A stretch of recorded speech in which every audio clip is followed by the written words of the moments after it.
Get informed on what is happening in our political scenes and people who are making headlines in different parts of the country and the world, right here at TAS TV. Join me, Lavin Nyagoa, as I bring to you weekly news highlights that are factual every Friday at 4 o'clock. See you then.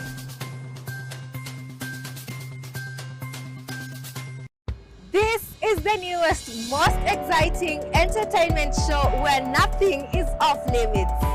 We bring you real, authentic, and raw conversations. Enjoy good vibes, fashion, and lifestyle from your favorite celebrities. Fun, trending topics, games, and educative segments. Every Tuesdays from 3 p.m. and Saturdays from 4 p.m. to 5 p.m.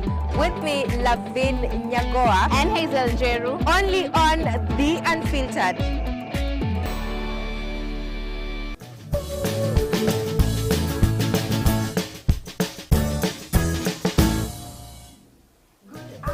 Good morning, good evening. It's another beautiful Wednesday that we get to meet here again to celebrate the milestones of persons living with HIV and AIDS. And today's topic is HIV and the vulnerable population. So why exactly is it important to know who these people are and why are they vulnerable in the community? So guys, as always, I have an amazing expert in studio who's going to be taking us through that very topic. And before we get to that, remember to follow TAS TV across all social media platforms. That is TAS TV_KE on Instagram, Twitter, and TikTok, TAS TV on Facebook, TAS TV official on YouTube, and www.tastv.co.ke on our website. Without so much talking, let's get straight into today's episode. Sasa, how are you doing? I'm fine, thank you. Thank you so much for coming today. I'm humbled. Please introduce yourself, tell us who you are and why we are here today. Thank you so much. My name is Boniface Odur. I come from LVCT Health. Yes. I've done community health and HIV and AIDS management. In addition to that, I'm also a sugar facilitator. And sugar is a program that is mostly used by this organization, HIV prevention oriented organization in relation to HIV prevention. Yes. Yes. Okay, what an intro. One person, a jack of all trades, has so many titles, and why not have that person just to take us through what we have here today? So without wasting so much time, yes, let's start with the most basic. We have HIV and the vulnerable population. Oh, yes. So who are this vulnerable population? Thank you so much. Now, in relation to HIV, yes, when we talk about vulnerable population, then we are simply talking about this population that is at high risk. The term is at high risk of getting HIV. Yes. Yeah. Okay. That is what determines the vulnerability aspect. The vulnerability aspect of it. Yeah. So just to mention a few, we have people, the commercial sex workers. Thank you. We have children living with HIV and AIDS, yes, children born with it. I hope I'm saying the right thing. You are right. So what are some of the unique challenges that these people live with, or rather expose themselves to? Thank you. I also want us to note this, that these people, yes, are at risk of getting HIV, but that is not their choice. Yes. Right? Now, what exposed these people to maybe the risk of getting HIV could also sometimes be associated with poverty. Yeah. Right? Because that commercial sex workers, that person is just doing a business just like any other person. Exactly. Just like you here, right? Yes. They are doing that to earn a living. So it is because of maybe the situation at home, or maybe the lack of job that is making this person to get out of the street to have sex for money, right?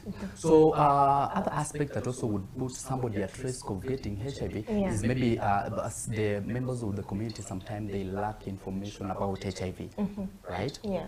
So if you don't have information that maybe having multiple sexual partners would put you at risk of getting HIV, then you would do it as a model, you know, as a trend, like just as our youths are doing nowadays. Yeah. They're just having a lot of sexual partners because that is what is trending. Yeah. Right? Yeah. Okay, so how then do we help these people get access to information? Oh, thank you. That is a good question. Now, we have this organization that are implementing HIV prevention programs. Sawa. Yeah. So when we link these people to this kind of organization, then they will get the information. And I believe, and you'll also agree with me, that Yeah. information is power. It's power. Yeah. Yeah. So we link them to the organization, and then we can also use the platform such as this one to give the information to these people. Okay. Right. So after giving them information, it is also good if these people can also be empowered. Yeah.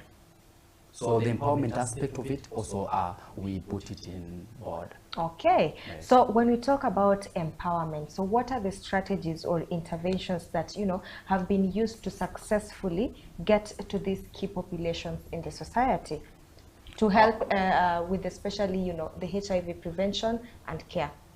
The HIV prevention and care. Yes. Now let us talk about maybe a vulnerable girl, a minor. Yeah. You know, a minor is somebody who have not attained the age of 18 years old. And this person is HIV, is sexually active. Yes. Now, this is how we are going to help this person.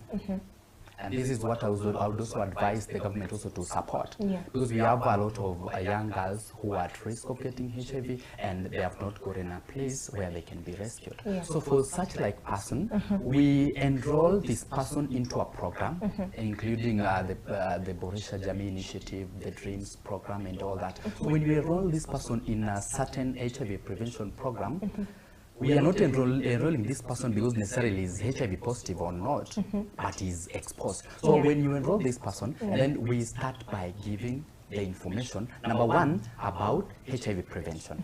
Sawa. Yeah. And as I had said earlier in my introduction, that I'm a sugar facilitator. And sugar is a HIV prevention program that tend to give information about HIV prevention, right? So we enroll this person in sugar classes. This class will go for 5 days, and we basically talk about the behaviors. Sawa. What kind of behaviors that would put this girl at risk of getting HIV? Number one, we address the issue of having multiple sexual partner, right? Yeah. We also address the issue of correct and consistent condom use. In that aspect, we also involve a reproductive health topic like family planning and all that, right? So at the end of the day, we would be able to achieve a behavior change to this girl. Yeah. After that, then we would ask ourselves, why will this girl get out of the street to look for money? Why would this girl get a lot of men to have sex with just to pay rent? Then we can also empower this girl with a skill, maybe tailoring skills, catering skills, so that at the end of the day, when this girl gets out of the program, he's empowered enough, he can open a salon and run it, and earn a living out of it. Yes. By so doing, the risk of the vulnerability of this girl have been dramatically reduced. Exactly. Okay, so let's now talk about discrimination and stigma that comes with, you know, HIV prevention and care. You've talked about support groups that are out here, and we've seen people portray persons who also help with, you know, these support groups as people who have the HIV and AIDS, looking at it from, you know, the layman's perspective. Oh, yes. Yes. So tuko na wale wenye, because they are doing this job, I'm so sure probably you've also encountered this, you are also HIV positive. That is a mentality that people have in the society. So that brings a lot some sort of stigma and discrimination. So how then do we deal with this stigma so that people out there also get to understand that, you know, this is just a job and this is just me helping somebody who has this, but we also protect these people. Oh, yes. Now, you will agree with me that we are still fighting on how we can bring about an AIDS-free generation because of stigma and discrimination that is attached to this. Yes. Now, the community that we live in tend to believe that somebody who is HIV positive is promiscuous. Yeah. Meaning this person have got a lot of sexual partners. That is what they believe in. Yeah. Yeah. And they also believe that that person who is HIV positive have done something to deserve that, which is not true. That one will take us back to how can somebody get HIV. You can also get HIV even when you've not done, maybe you've not engaged in sex, right? Yeah. We have those children who are born with HIV, from, we call them HIV exposed infant. Yeah. No, they were not born in that family by choice. So when you tend to discriminate this kind of a person, then you are telling us that we are not going to achieve our global goal of having an AIDS-free generation, right? So it is also important to let the community know that HIV is actually not a killer disease, right?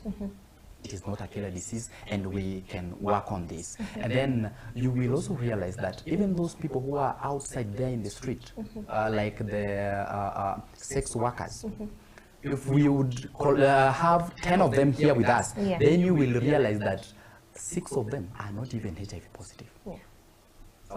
Because they gotten the right information about using the HIV prevention drugs, including the PEP and PrEP. So our community also need to know that HIV is not a killer disease, and number one, no one is immune to it. So everyone can get HIV. But again, how do we support these people who are HIV positive to continue living a positive life? We need also to support them at family level, right? Maybe you have maybe let's say 5 children, and one of them is HIV positive. What are you going to do to support this person? He's already HIV positive. You cannot chase him away. You cannot disown this child. But you're going to support him, and this support will go a long run of also making sure that this person have got a good health at the end of the day, to also continue living just like the other child. Right. Okay, so let's now talk about, we have different factors in the society that contribute to certain things. For instance, we have the cultural factors, we have the social factors that contribute to the vulnerability of this kind of groups. To mention up earlier, we have factors that expose them to, why are they going to out there to do certain things to get certain things. So looking at this, how can this be addressed? The issue of the factors that we have, the social factors, the economic factors that contribute to exposing the vulnerable population more when it comes to HIV and prevention. Thank you so much for that. I think in that aspect, we are also going to include the general population, and not only the key population.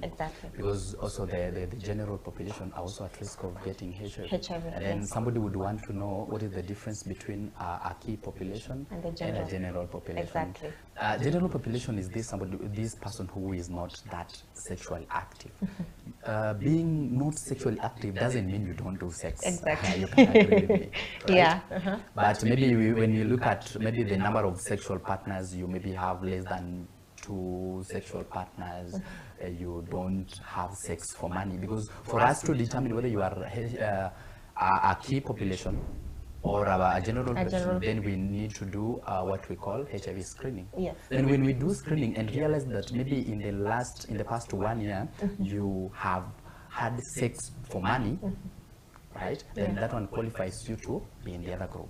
When we've realized that you, at one point, within a span of 1 year, you've had sex with more than 3 partners, then that one also qualifies you to be in the other group. Now, this is how we are going to address this. Well, let us start with the social issues or the cultural issues in the community. Now, there is a way our community tends to define women, right? That women they are supposed to take care of the family, they are supposed to serve children, they are supposed to cook and all that. And this one makes them put them more vulnerable to HIV than men. So we also need to start from there at a family level, right? That in this family, everyone have got a right even to decide when to have sex, how to have it, and all that. Sawa sawa. And then we should also address the issue of maybe in other communities up to date, they force their girls to go and get married to whoever they want. Yeah. You get that? Yes. So we also need to address that, that let this girl choose by herself. And that's why we are empowering them. Yeah. Right? So that is how we should address the social and cultural issues. Now, let us come back to economical aspect of it. Yes. How does that one contribute to vulnerability? At one point, we said that poverty is a contributing factor to gender-based violence. And GBV is also a contributing factor to vulnerability aspect of HIV. Now, if we are going to empower the members of our community, if we are going to empower the girl child, with information, number one, Yes. they should get information. We're going to empower them with the necessary skills that they need. Then I don't see why a girl in our community today will have a reason to get out of the street. You get this? Yes. If we are also going to give information to these men who have sex with other men about HIV prevention, because for them, the men who have sex with other men, the gays and all those other special group, we are not going to change them. Yes. Because that is what they have chosen to be. And then you also realize that we are not moral police. Yes. You get this? So we are not supposed to use ourselves as a standard to measure, others. That if you are not like me, then you are not right. Exactly. That is not it. Sawa sawa. Yeah. So the only thing we can do is to give them information that when you're having a sex, in whatever way you're going to have it, then let us think about using protection. Yes. And the protection we're talking about condom. Let us use these prevention drugs. Let us use PrEP. And PEP, the post-exposure prophylaxis and pre-exposure prophylaxis for HIV prevention. Yeah. Okay, that's interesting. What an in-depth explanation we've got there. So let's now talk about drug and substance abuse. From where you sit, these are some of the things, or some of the key factors that contribute to the general and the key population getting exposed to HIV and AIDS. So what role does substance abuse and especially injection of the drugs that we have play in the transmission of HIV and AIDS? Thank you so much for that. We had said before that the key population also include these people who inject drugs. Yeah. This one would also put them at risk of getting HIV. Then I want us to go back and ask ourselves this question. You've been in campus before. Yeah. And especially this environment where we are today with schools around, youth doing all over every other thing. You would ask yourself, how can somebody start just taking drugs anyhow? Yeah. Some of us came to this place, we were very holy, we knew nothing, totally nothing about the drugs, because we came all along from the community, from ule mashinani, and then you came, get exposed and, get that drug is a good thing. How did it started? Now that is the question that we need to ask ourselves, and even the parents back at home should be asking their children that how did it started? Now, for injecting drug users, you will find these people, especially maybe in the street of our cities. Yeah. Maybe using heroin, cocaine, and all that. Yeah. They don't have access to maybe the needles and the syringe, so they will tend to share. Yeah. That in Imbogi, this is what we are using. So I inject myself, in Akupati you also do the same, you give the other person hivo. So if one person is HIV positive in this, in this cycle, then there is high chance of transmitting the infection to all these people. Exactly. Right? So that one would also contribute to the same. Yeah. And then when we come to behavioral aspect of it, then you will agree with me that when you just walk to a pub, very sober, wanaingianga wakiwa wanyenyekevu sana. Just give me chupa mbili and you know, I just want to have good time na niende nyumbani. And then after 2 hours ameongeza mbili, after 3 hours ameongeza tena ingine. And then this person now, for example, this is a man, you now start seeing, you know, every woman to be beautiful in that club. And you're like, you know, can I have your number and all that? So kama mlikuwa mmeenda huko kama mbogi, you know, we are students, tumemaliza mtihani, we are going to have fun, then there is high chance that when you're going to have sex with one of these people whom you have in your group, then you will not think about using protection. Exactly. It means your way of judgment will be somehow interfered with the drug. Yeah. So you will not think about using condom. Yeah. Right? Then you will also, you know, have an increased appetite of having sex. So it means you can have sex with anyone and wake up tomorrow and you're like, what happened to me? Right? So that is also one of the things that is putting especially our youth at high risk of getting HIV. Yeah. If you go to the global statistic, you will find that youths are at high risk of getting HIV even than the older generation. Yeah. It is because of their behavior. And one of the behavior is drug and alcohol abuse. That is also contributing to this. Yes. Okay, guys. So we have so much information that Boniface here is giving us. So why don't we go on a short commercial break, and then I'll see you after that. We come back with so much more. And remember to also send in your feedback on the number 0798-154-042 or comment down on our YouTube channel. The name of the channel is TAS TV Official, or Facebook at TAS TV, or www.co.ke on our website. See you in a bit.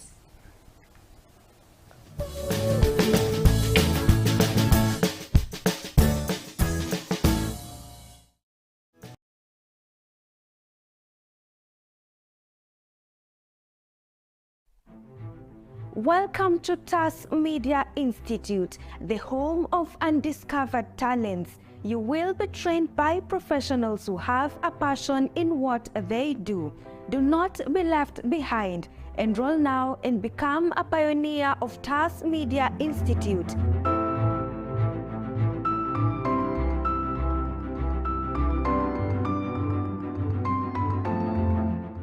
We are located at Neema Plaza, 2nd floor along Kenyatta Highway in Thika Town.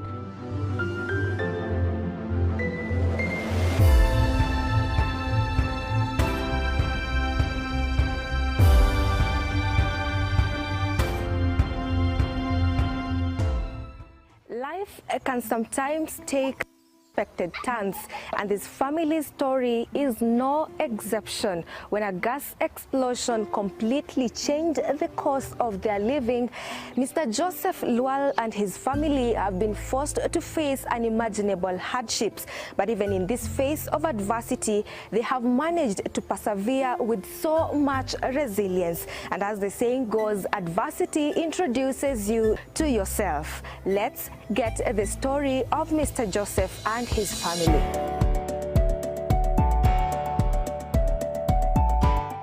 So welcome to the first episode of Brain Busters. My name is Mwangi Dominic. Leo tuko barabara ya MKU, tunauliza maswali tatanishi.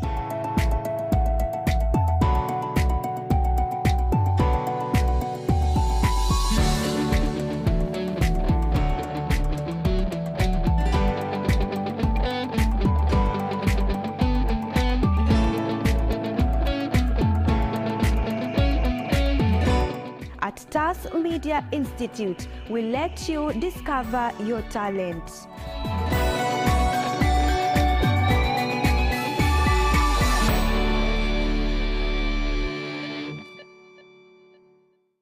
This is the newest, most exciting entertainment show where nothing is off limits. We bring you real, authentic, and raw conversations. Enjoy good vibes fashion and lifestyle from your favorite celebrities. Fun, trending topics, games, and educative segments. Every Tuesdays from 3 p.m. and Saturdays from 4 p.m. to 5 p.m. with me, Lavin Nyagoa and Hazel Jeru, only on The Unfiltered.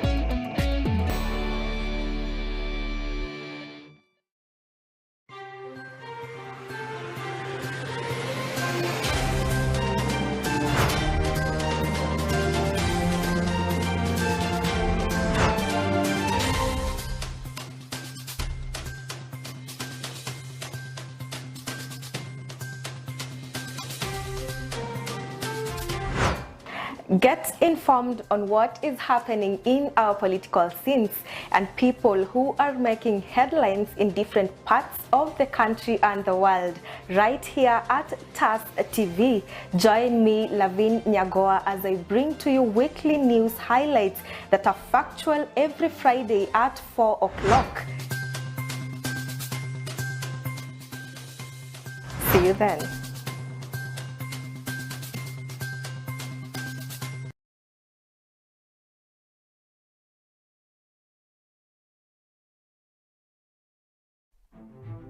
Welcome to TAS Media Institute, the home of undiscovered talents. You will be trained by professionals who have a passion in what they do. Do not be left behind. Enroll now and become a pioneer of TAS Media Institute.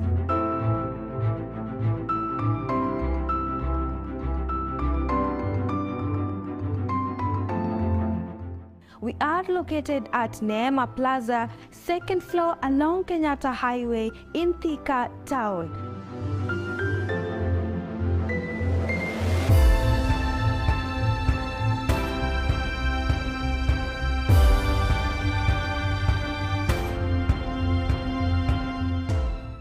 Life can sometimes take unexpected turns, and this family's story is no exception. When a gas explosion completely changed the course of their living, Mr. Joseph Lual and his family have been forced to face unimaginable hardships. But even in this phase of adversity, they have managed to persevere with so much resilience. And as the saying goes, adversity introduces you to yourself. Let's get the story of Mr. Joseph and his family.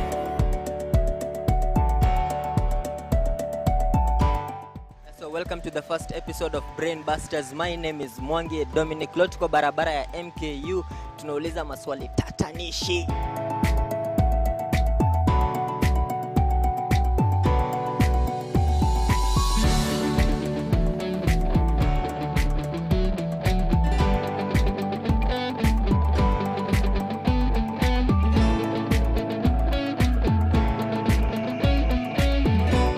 At TAS Media Institute, we let you discover your talent.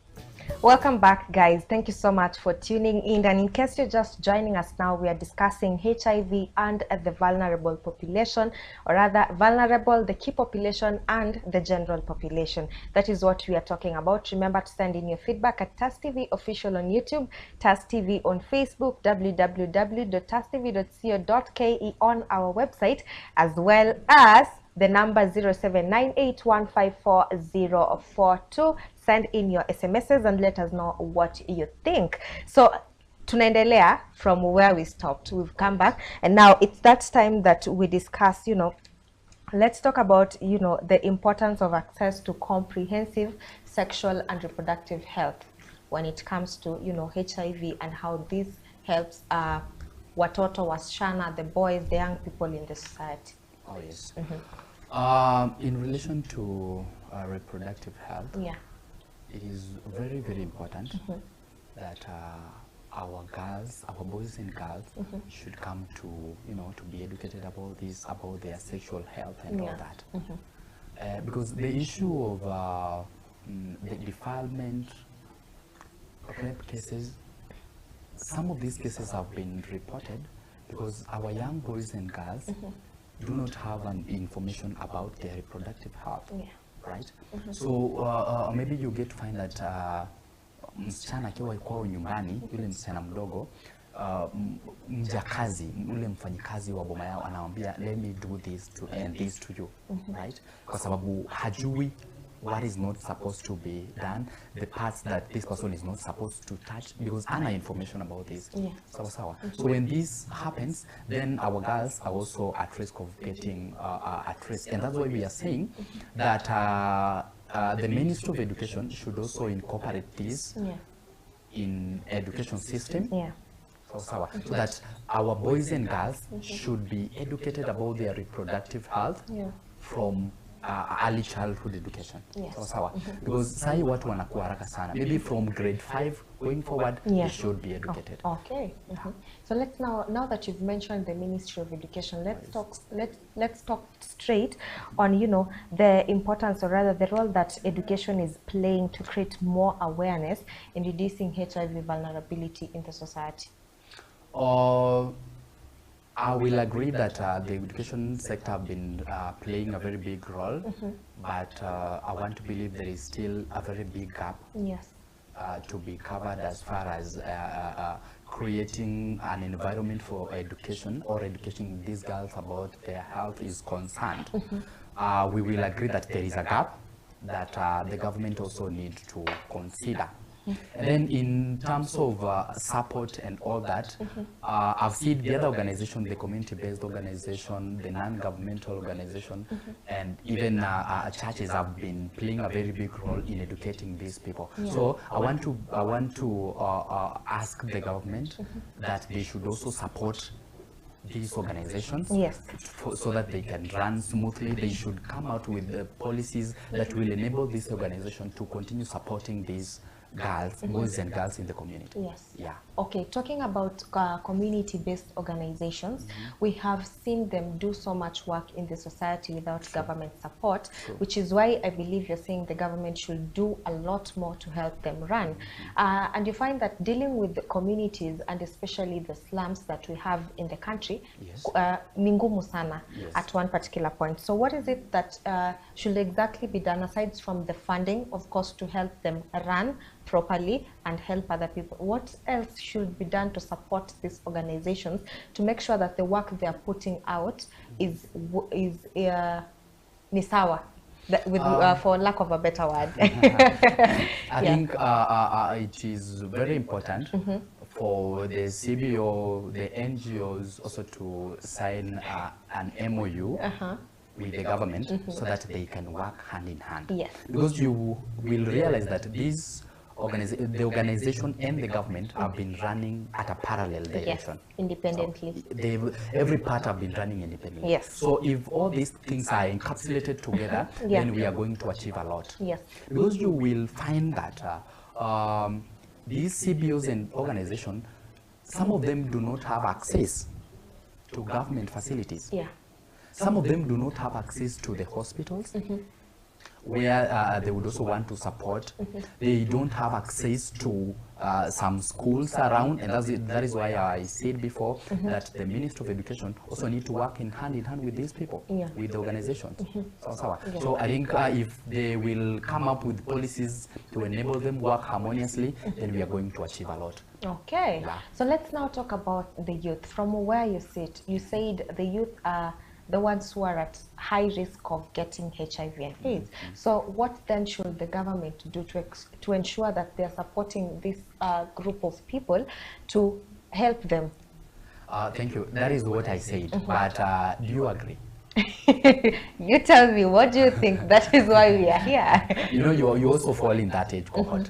So do you agree that youths are at high risk of getting? Yes, I do. Oh, yes. So what is the question? So the question is, what then should the government do to ensure that they are helping this group of people ndo wasijipate in such a state, you know? The government will not do a lot.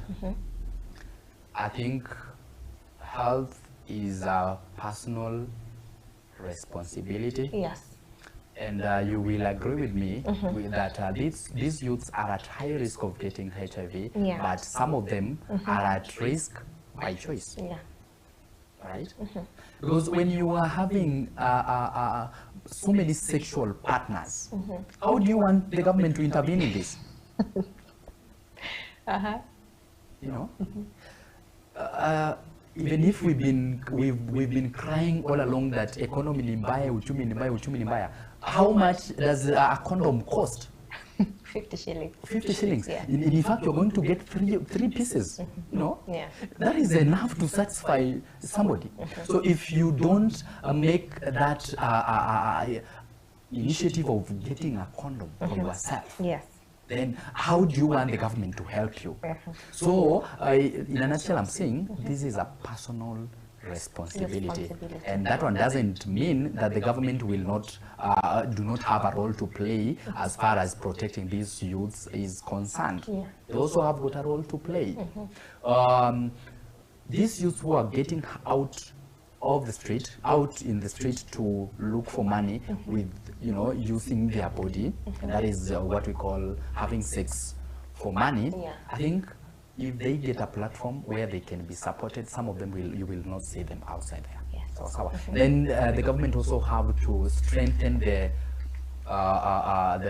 health sector to accommodate these people. Yes. Because the key population that we talked about, the gays, men who have sex with other men, the commercial sex workers, some of them, they don't access government facilities. Yes. Why? Because of the stigma and discrimination. Yeah.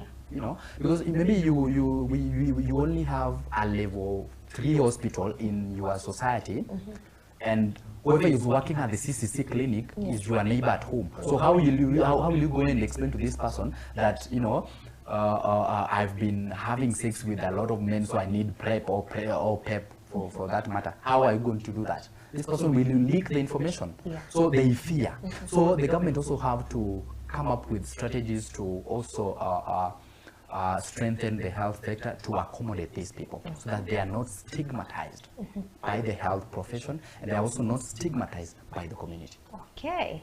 So as we conclude, the last question that I have for you, so how can the broader community become more engaged and supportive in addressing HIV vulnerability among this population?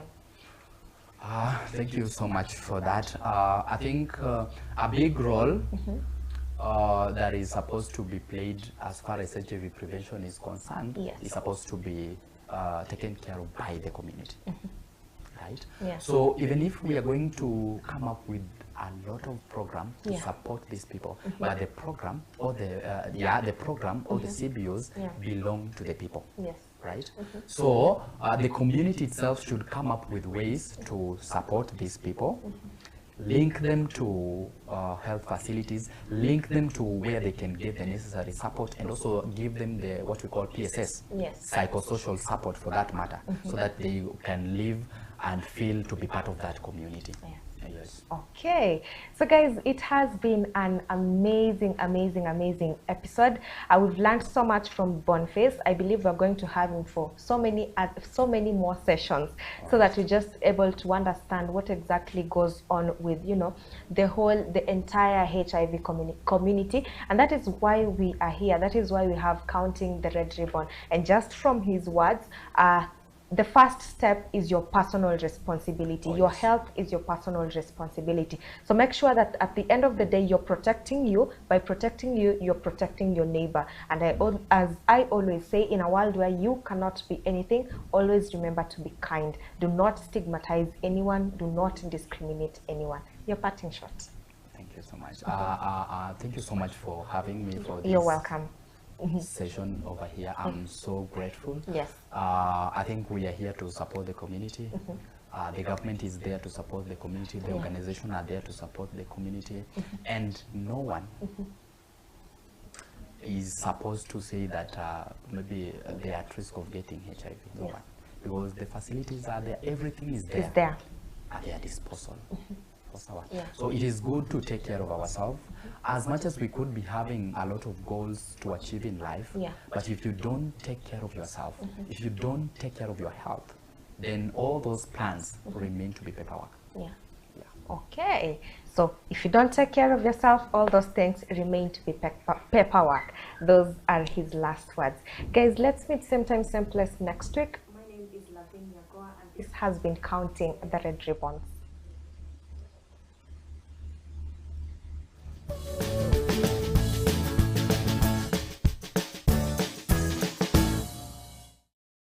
Katika kipindi tunakuletea wasanii. What's up my guys? I go by the name Rainams.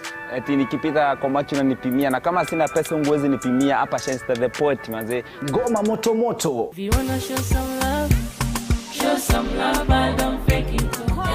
Ida kumenya mawazo mako nani anedera shire utani wako Vichekesho mkisongaza, mahojiano moto moto, stori za wasanii pamoja na talanta za wasanii.